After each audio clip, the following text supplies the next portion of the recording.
on Sirenitas, and this week I have the good fortune to be joined by Tabor Academy running back Hugo Djeumeni. Hugo, how are you this evening, man? I'm doing great. Thank you for having me on the show.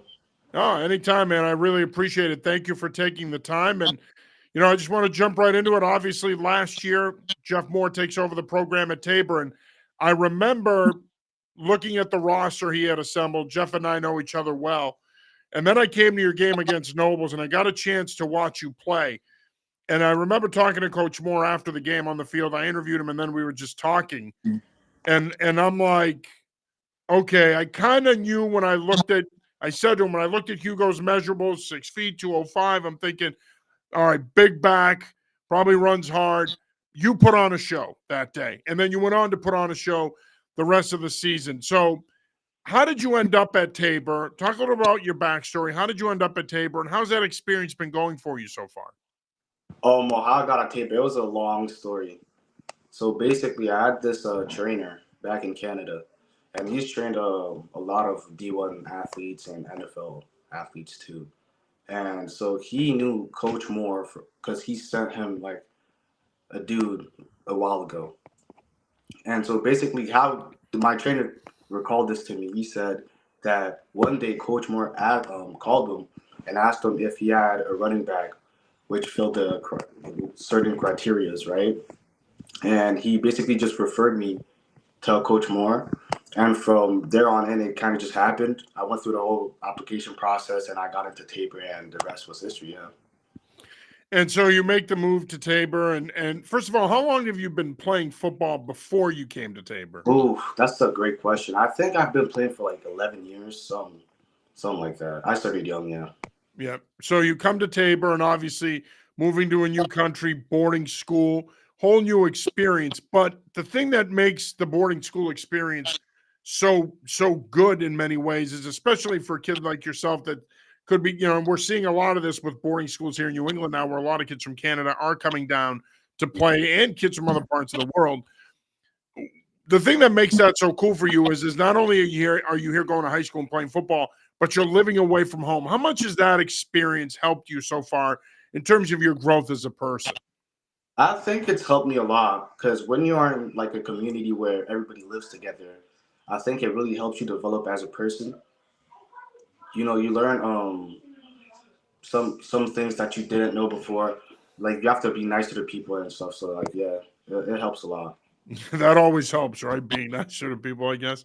Um, as I mentioned, I saw you play against Nobles in person. Very impressed. When you think about your game, who would you say you model your game after? I don't often ask this question on this show, but you were such a unique player to me when I saw you that day, and I've been in the game for 30 years. Who do you model your game after? Because even though you're a big back, a lot of big backs tend to run upright.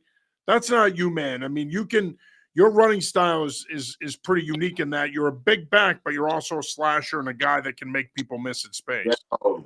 Growing up, I didn't watch a lot of NFL, so I didn't really have like anybody to model my game after. But I had a lot of people tell me I like ran like Reggie Bush. So I looked at the film and I could just I could see the resemblance, but I wouldn't say like I'm there yet. Obviously getting the opportunity to come stateside to play high school football is great for a number of reasons, as we talked about, but you're also playing in a league in the ISL where the competition is top notch. There's a lot of talented players in this league. Of course, Coach Moore has a reputation for rebuilding programs, specifically private school programs. How much has that helped you, both in terms of your own teammates and at practice day in and day out, and playing in a league like the ISL? How much do you think up until this point it's helped you in your development? I think it's helped me a lot being like a rebuild program because I didn't come into a program where everybody knew everything like about the system and how everything ran. We all came in like learning everything together, so we kind of like evolved it like ourselves too. It wasn't just like okay, so this is how it is, and you just run it like this. We added a lot of plays that like were based off like certain things that we could do and that others couldn't. And I think that's really what helped us like win a lot of games. The fact that we use each of like the aspects of our games like to win. How is it playing for Coach Moore? I mean, like I said, his resume speaks for itself. He won at St. Thomas War, won at Loomis, went back to his alma mater, UMass, where he was the recruiting coordinator and he did a great job coaching the tight ends. Now he's back in NEPSAC football in the ISL coaching at Tabor Academy. What's it like playing for him? Playing for him is definitely a great experience, I would say. He's a great man, knows a lot about football, obviously. What I really like about him is that he's open and he's honest with you. Like he won't lie to you and say like you had a good game if you had a bad game, right? And honestly, like the honesty is really what helps us a lot. Um, really, like I don't even know if I should say this, but there's like we had like one of our teammates. He wasn't like the hardest worker. I won't say who he is, but if he's watching, he probably knows who he is. He wasn't the hardest worker. And in practice, coach used to get on him a lot. And really, at the start of the season, we all just saw it as like he's just on him. He's just doing it to annoy him. But at the end of the season, we really saw that it helped him progress and develop. And he really like developed into one of the like most important pieces of our offense. And I think that really like his criticism of like the player really helped us. Yeah. Yeah, it does. And look, I coached for almost 30 years and I continue to coach. And I think how you handle players is so important, Hugo. And you know this, right? Like there are coaches that guys will play for them if they're yellers. But the fact of the matter is there's also a lot of guys that shut coaches like that out. Yep. And so how you handle players as a coach is so important in your approach. And I think the one thing with Coach Moore is he's not a guy that's going to get in your grill and flip his hat backwards and ream you out, but he's not going to be afraid to get on you and push you if he has to. And I think that that's such an important part of this in terms of your development and becoming the type of player you could be. You are watching The Recruiting Visit. I'm your host, John Sirianidis. This week, I'm joined by Hugo Djeumeni, running back at Tabor Academy. And Hugo, obviously you mentioned this earlier. You guys kind of came out of nowhere last year in the ISL and really surprised people. Ended up having a great season. We talked about Coach Moore and his ability to build programs. Now you're pretty well positioned to take that next step. How's the offseason been going for you guys so far, both as a team and for yourself? The offseason has been going great. We added a lot of defensive pieces to our game. I would say one of the major parts of the offseason it's really the workouts that we do. We usually like work out as a team because let's say I go to the weight room, I'll invite a couple of my friends and we'll all hit like a specific workout together, and I think that helps like the team bonding, and also it just helps us like get better, right? Yeah, absolutely. And that's a big part of it. It's one thing, and this is why as coaches, we push that team element in the offseason in the weight room, because if you're lifting individually, that's great. You'll get bigger, you'll get stronger. But if you're doing it as a group, you learn and develop as a group. And that certainly helps you when the season rolls around. Obviously, you're a key player on your team. You're going to be one of the key focal points of the offense. But you recently added a quarterback who I think a lot of people are excited about coming to Tabor Academy, and that's Peter Bork. Yeah, Pistol Pete. Yeah. Are you excited about having the opportunity to play with Peter? I have had a chance to cover him the last couple of years. Terrific young man, and saw what he did at Catholic Memorial. You guys excited to have the opportunity to play with him? 100%. Yeah.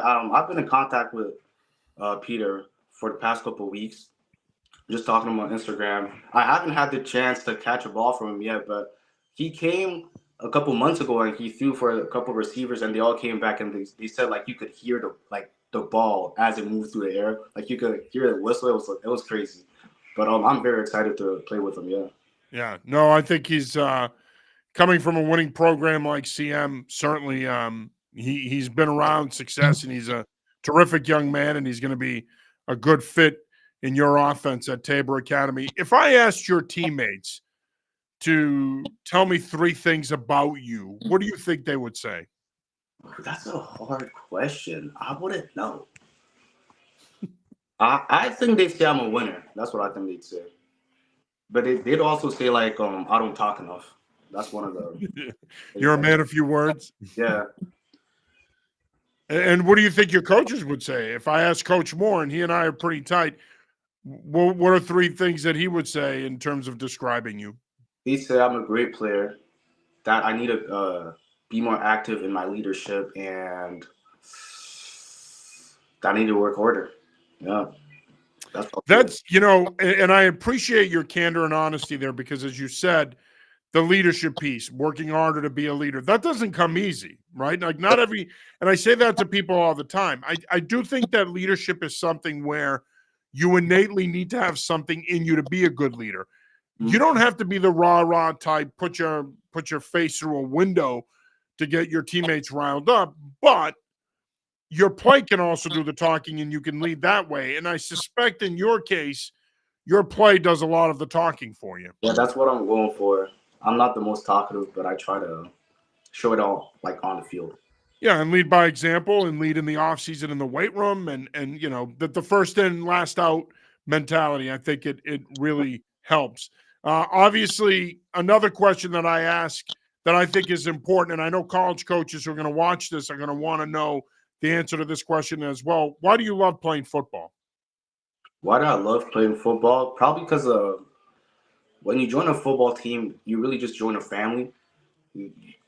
At Tabor, we do everything together. From uh, in the dorm together. We eat together. We work out together. We train together. Everything we're doing together. So that's really the community aspect of it is really what attracts me to football, I'd say.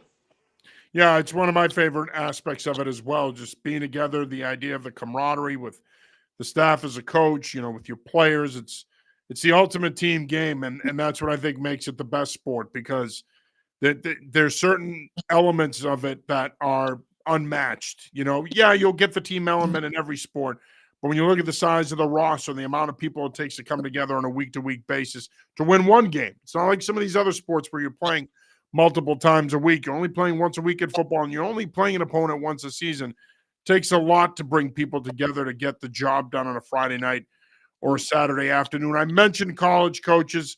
Fill us in a little bit on how the college recruiting process has been going for you so far this offseason. You've had some offers come your way. Yeah, that's true. I have a couple of offers come my way.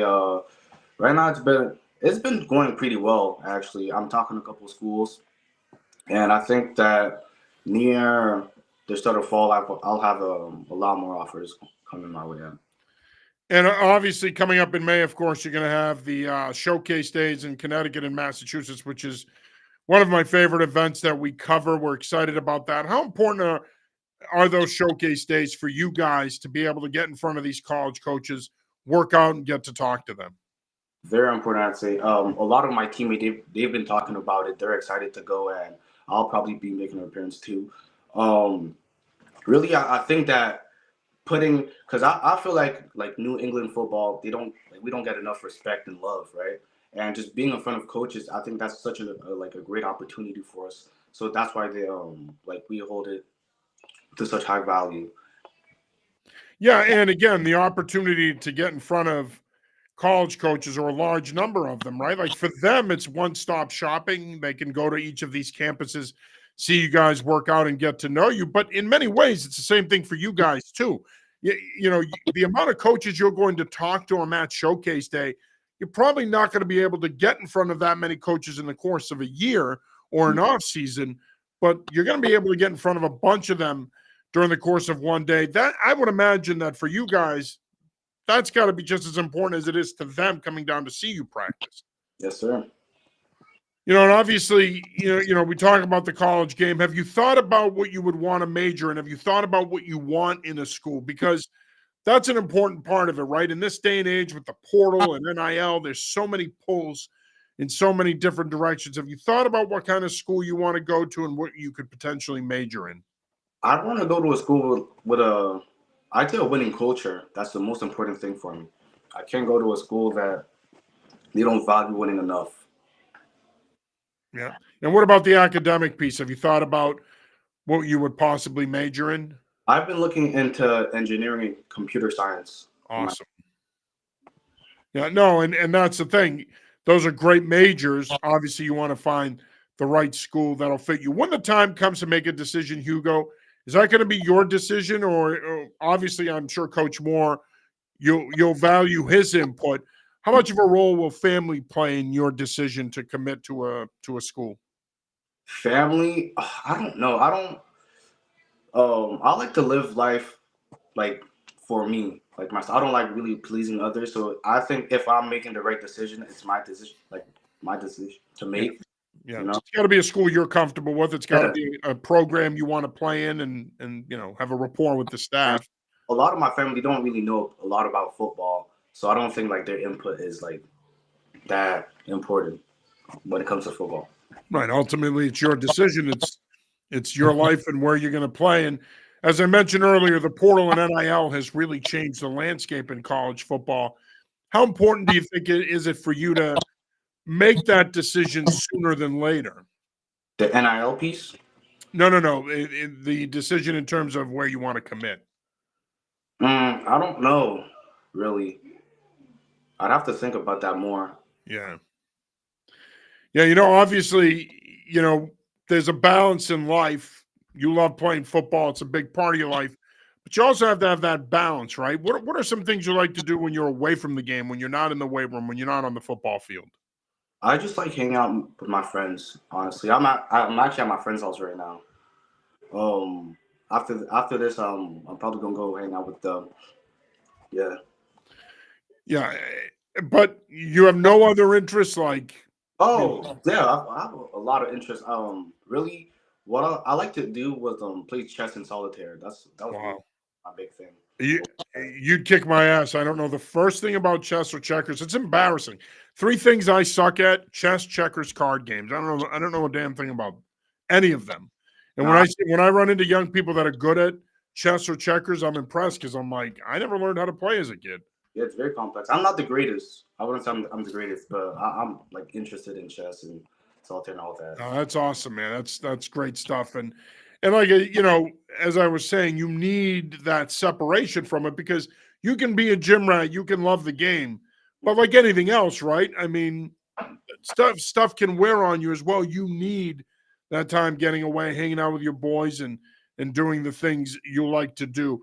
What is a typical game day routine like for you? Are you the kind of guy that's gonna put your uniform out on your bed the night before a game? Are you a superstitious guy? What's your typical game day routine like? So on a typical game day, we had like a walkthrough before the game. Like the whole team would go and we would just walk through like what we would run for that week and so we'd go through the plays that we just added, right? And the game plan basically. Then we'd go as a team and we'd have breakfast together. I usually eat like a lot of fruit like pineapples and like honeydew or something. And so So like this is before a game. before game, yeah. Yeah. So I you're eat, not a big eater before a game. I'm not. I don't like feeling heavy when I run. It's not Yeah. my thing. Plus, if I ever threw up, it wouldn't be a good look for me. No.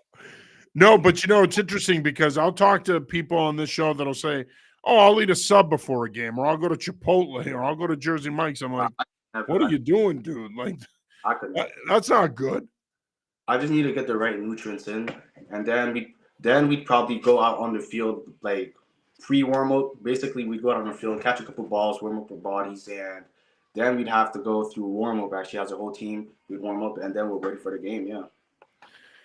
Yeah, and you mentioned that you like to keep it light with the food, which I think is good, especially early in the season when the weather is warm. Another important aspect of a game day is music. Are you guys, is Tabor Academy a speaker stereo program where somebody's the team DJ before a game, or are you guys doing your own thing in terms of music? Now we did have a DJ. One time I remember because me I like to listen to like Kendrick and Kanye before games. One time I played it and they basically kicked me out off the aux, so it wasn't a good look. But yeah, One of the few times you had to take the L. yeah, it was Now, what's on your pregame playlist?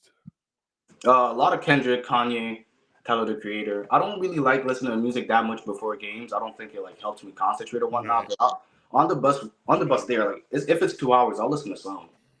You know, right, right. But you're not the kind of guy that's gonna nah, put on the headphones and get jazzed up and then run out there and start like I want headbutting people. And I want to say something. I was gonna say I don't get that vibe with you. I think your vibe is you're zoned in on yourself. what you need to do to perform, to play at a high level, to help your team win. You don't strike me as the kind of guy that's, like you said earlier, you're not going to give the rah-rah speech. You're not going to be that guy, but you're going to do your talking with your playing. I wanted to ask you this earlier, and I didn't get a chance to ask you, but coming from Canada, first of all, how different do you find the game, talent aside? How different is the game here, and how much did that experience help you to prepare for an opportunity like this to play at Tabor? I feel like the fact that in Canada we play with 3 downs kind of helps you prepare. Because with 3 downs, let's say I was actually just talking about this with my friends. They asked me that exact same question, like in the car here. So let's say we're doing like a run play on the first play, right? You get 2 yards, 3 yards. Well, then you kind of have to pass, because if you do another run play and you get like another 2 yards, it's gonna be 3rd and 5, and we only play with 3 down, so you kind of have to kick the ball. Right, so it's a lot harder. You really have to work harder and be disciplined with like the holes you pick and like the effort you put in. Really, when you play with 4 downs, you're kind of like you have a bit more leeway.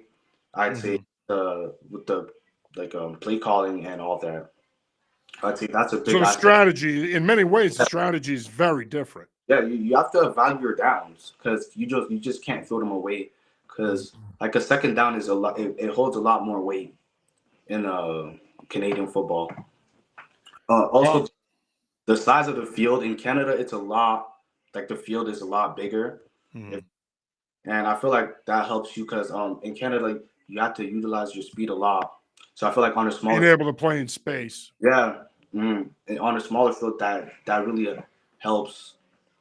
Because if you're really fast, like you could tell when somebody's really fast when he's running through everybody and the whole defense, right? So I think that's also a big piece that plays into it. That was an awesome explanation, dude. I love that. I love how you broke it down in terms of the importance of each down, only playing with 3 downs, the wider field. It's great stuff, man. I mean, coach someday? Would you consider coaching? I would, if I became like an NFL running back, I would 100% consider coaching. Yeah. Yeah.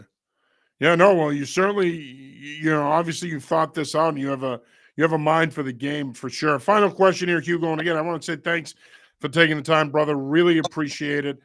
Final question here. What is the program getting in you that you're going to commit to? What kind of person and player are they getting? They're getting a winner. That's what they're getting.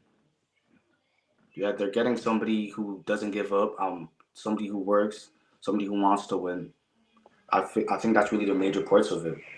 Yeah, that's awesome, man. And that you've got some confidence and swag there, my friend, and that it shows up in your game too. That's gonna help you. It's gonna help you in the long run. And I think that you're a bright, young, articulate man who's got a bright future ahead of you, man. And again, Hugo, I want to say thank you for taking the time, brother. Greatly appreciate it. And certainly, if there's ever anything we could do here at New England Football Journal along the way here with the recruiting process, let us know. I love to be here. Thank you for having me on the show. Yeah. Yeah. Hey, not a problem, man. Anytime. And let's do this again soon. Yes, All sir. right. That'll do it for this week's episode of the Recruiting Visit. For Hugo Djeumeni, I'm John Sirenitas. Till next week. Peace. Peace.